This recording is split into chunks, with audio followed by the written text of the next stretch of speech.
Hey 7th graders, Mr. Morris here again. I hope that you are all still doing well, staying safe, staying healthy, and not going too crazy with all the time that we are spending at home. I wanted to make a video today on two topics, two things that I've heard from quite a few of you. First, people have asked me to explain, review, how do we find, use, calculate percents. And also I've heard from a lot of people that they're confused about what's going on with coronavirus, confused why we're taking so many drastic measures when it doesn't seem like it's actually that big of a deal. So I wanted to talk through how we can use percents to know more about what is actually happening with coronavirus. Okay, so first let's talk about how we can find percents. And before we were out of school, while we were still together, we were talking about lots of different types of comparisons. We talked about ratios, proportions, rates. Those are all different ways that we can compare two numbers, okay? And I want you to think about percents as the same thing. It's just a comparison between two numbers. In order to find a percent, we're always going to be dividing the part of something divided by the whole. If you type in to a calculator, the part divided by the whole, that's going to tell you the percent.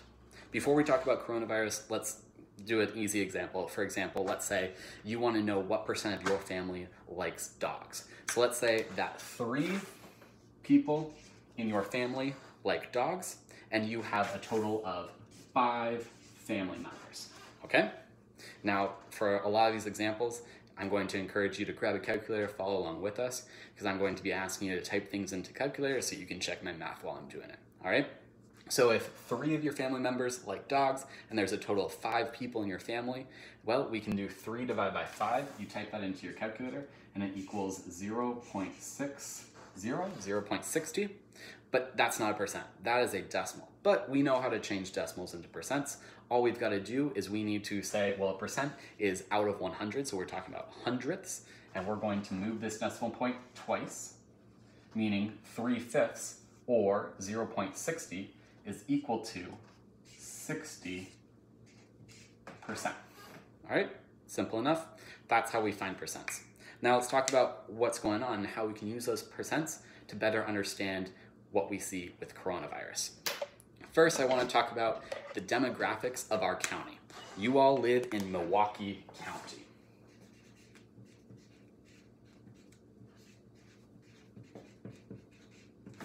And every 10 years, our country performs a census where we want to make sure that we can count every single person, figure out where they live, and some other information about them.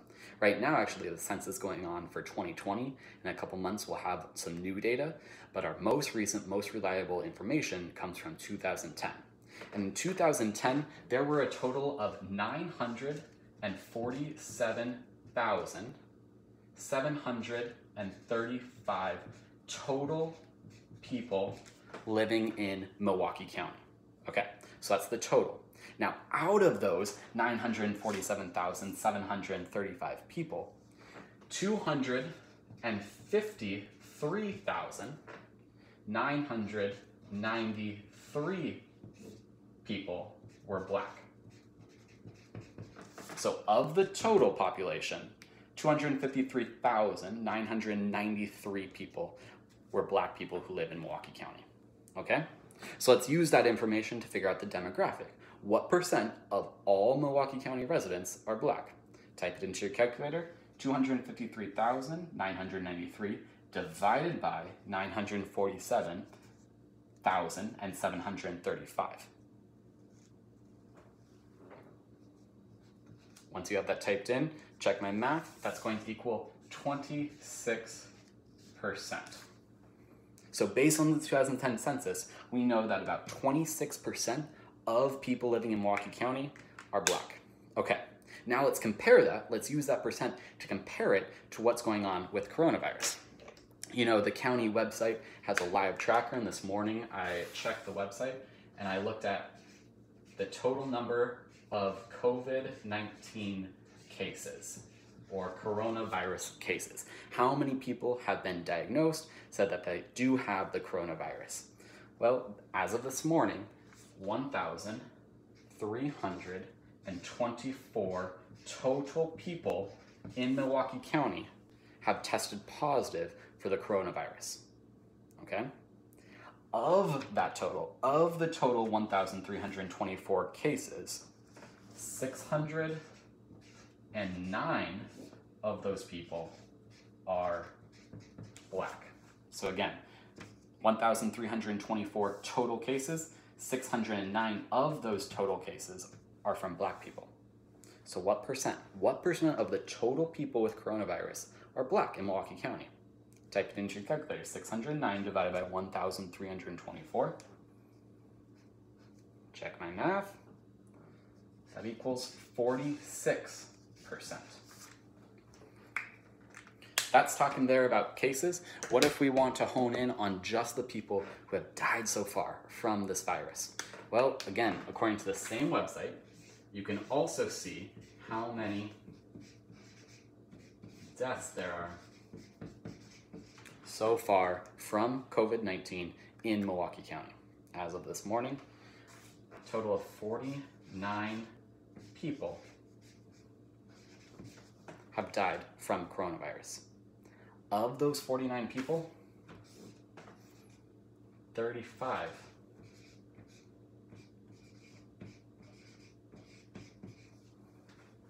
of those people are Black.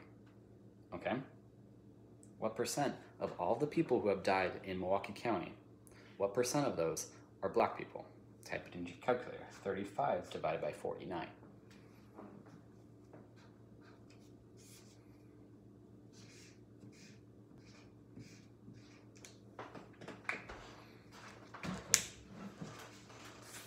Now, what are you noticing? You might be wondering, if Black people are only 26% of the total population of our county, then why are they 46% of all of the confirmed coronavirus cases? And if Black people are only 26% of the population, then why are they 71% of all of the people who have died in our county? You know, I'm interested in hearing your ideas on why that might be happening. And I'm also going to post some articles attached to this video that sort of explain some of the racist policies related to healthcare and employment that are causing that disproportionality to happen. I really want you to understand that if we are able to find percents, then we are able to compare what we see going on when there's a global pandemic happening and how that affects us in our everyday life. Okay, next I want to talk about, if we know how to find percents, how can we use percents? And we're going to be talking about that in the context of what's happening today in our city and how coronavirus is impacting a really big event today. But first, let's talk about how you can use percents. So if you know a percent, and if you know the total number of something, then you can use that to figure out what is the part, all right? So for example, you're going to take the percent, you're going to multiply that by the whole to tell you the part. So like we were talking about with how many people like dogs, let's say for example, you were talking to your friend and your friend told you that 50%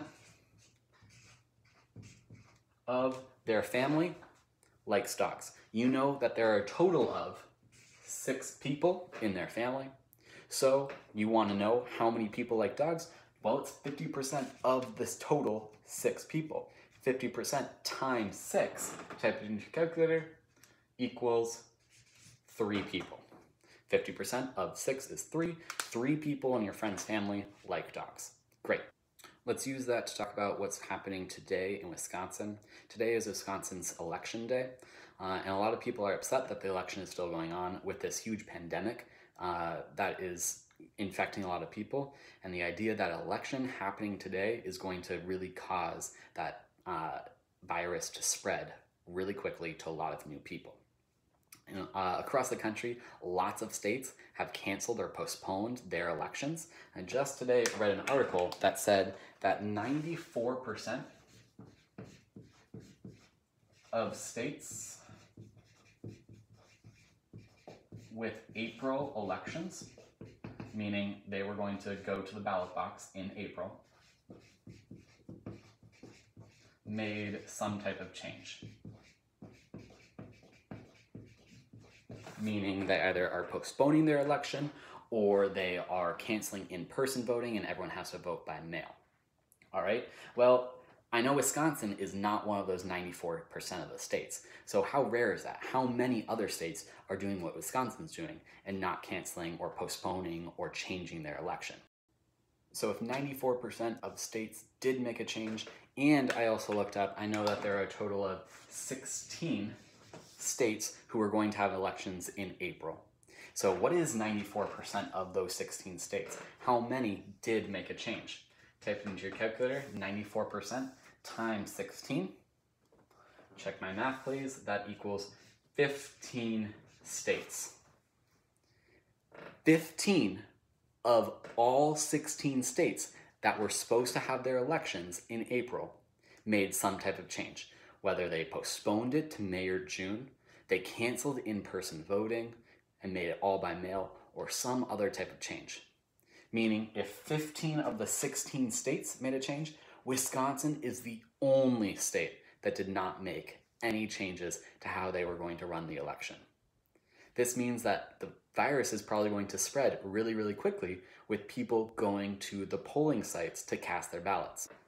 Now, something that Milwaukee did change was the total number of polling sites people can go to cast their ballot. So normally, during a normal election, there are a total of 180 polling sites people can go to across the city in order to fill out their ballot, turn it in, and make sure that their right to vote is honored.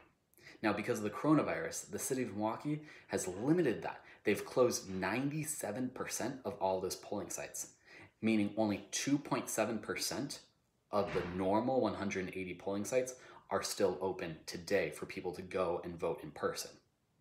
So how many polling sites are open? How many are there in the city that people can go to? Well, let's figure that out. If we know that normally there are a total of 180 polling sites available and open and running, but today the city of Milwaukee is only opening 2.7% of those, then what is 2.7% of 180? Type into your calculator, check my math. 180 times 2.7% equals only 5 polling places. Meaning everyone who is planning to vote in person today, everyone in the city has to go to only one of 5 polling places. Those are spread across the city at different high schools, but each of those 5 polling places are expecting up to 10,000 people today to come in and cast their vote in person. And there's videos online right now of people wrapping around blocks, city blocks, and through parks, people waiting hours in order to get into one of those sites to be able to cast their vote. Which means people are probably going to walk away and not be able to vote because they don't have time to wait in line for hours. Also, this idea that 10,000 people are going to be at each location means that that virus is probably going to, unfortunately, spread really quickly with those huge crowds at these places who have for people in order to vote in person. Now, something that the state is doing in order to encourage people not to vote as often in person is they were encouraging absentee voting, meaning you get your ballot in the mail. This is a great way to slow the spread of the virus because people are able to vote at home. They can just receive their ballot in the mail, they vote at home, and then they put it back into the mail. But this isn't perfect because yesterday the Supreme Court made a decision saying that all of those absentee ballots have to be turned in by today, which means a lot of people aren't going to either get their ballot in the mail in time or they won't be able to drop it off in time, meaning their votes just won't count. And I looked this up. Last night, there were a total of 1,275,154 absentee ballots requested in the state of Wisconsin, meaning 1,275,154 people registered online saying, I need a ballot sent to my house because I can't go vote in person because it's too dangerous with the virus that's being spread. Last night, though, of this huge number, 43%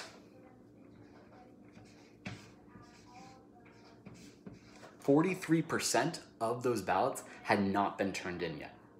Meaning 43% of the 1,275,154 ballots need to be turned in by today in order for their vote to count. So how many people are we talking about? How many ballots is that? What is 43% of 1,275,154? Just like we did before, we can type it into our calculator, multiply the total, the whole, times the percent. Type that in, check my math. I'm going to have to squeeze it over here on the edge because 43% of the total absentee ballots that were requested is a total of 550,377. So 550,377 people need to be able to get their ballots into the ballot box or into the mail by today in order for their vote to count. This means that a lot of those people aren't going to be able to follow through and actually get their ballot in time. That means that a lot of people in our city and our state are going to have to forfeit their right to vote. And if they can't vote, then how are they going to be able to be represented by who's the mayor or who's on the Supreme Court or how much money is going into our public schools? Those are things that are being impacted by this virus. Again, first we talked about how to find percents. Now I'm hoping that you understand if we know a percent, like let's say you're reading these articles about what's going on right now and you see these percents, how can you use them to better understand how big these numbers actually are and what is actually happening in our community? All right, 7th graders, I've got to let you know I feel a little funny talking to myself in my kitchen right now, writing on my wall like this. But I hope this is helpful for you to understand, again, how to use and find percents, and also use those percents to better understand what's going on with coronavirus and how that's impacting and creating injustices related to our election today. I am going to post a Google form on this video for you to respond and think through how you can find and use percents, and also test your knowledge on these things about how you can calculate percent. I'm also looking forward to hearing and seeing any responses you have. Posted those to Google, posted those to Flipgrid rather. And then also Google Classroom, you know, that's a great way to communicate with me, chat with me, send me any messages or questions that you have. I really do hope that you are staying safe, staying healthy, taking care of yourself and your family. I miss you, and I'm looking forward to when we can see each other again in school. All right, see ya.